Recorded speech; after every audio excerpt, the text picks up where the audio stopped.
Hey everyone, welcome back to the channel. Today in this video, I'm going to show you how to fix. You'll need to provide administrator permission to delete the folder. And if you find this helpful, please consider leaving a like and subscribing for more tutorials. First, right-click on your folder and select Properties. Now go to the Security tab. Click on Advanced. Next, click on Change. In the box, type Everyone. Then click Check Names and press OK. Now tick this option and also this option. After that, click Apply, choose Yes, and then click OK. Now go back to Security tab. Next, click on Edit. Click on Add.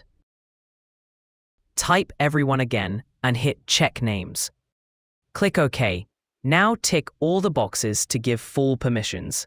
Finally, click Apply and then OK. And that's it.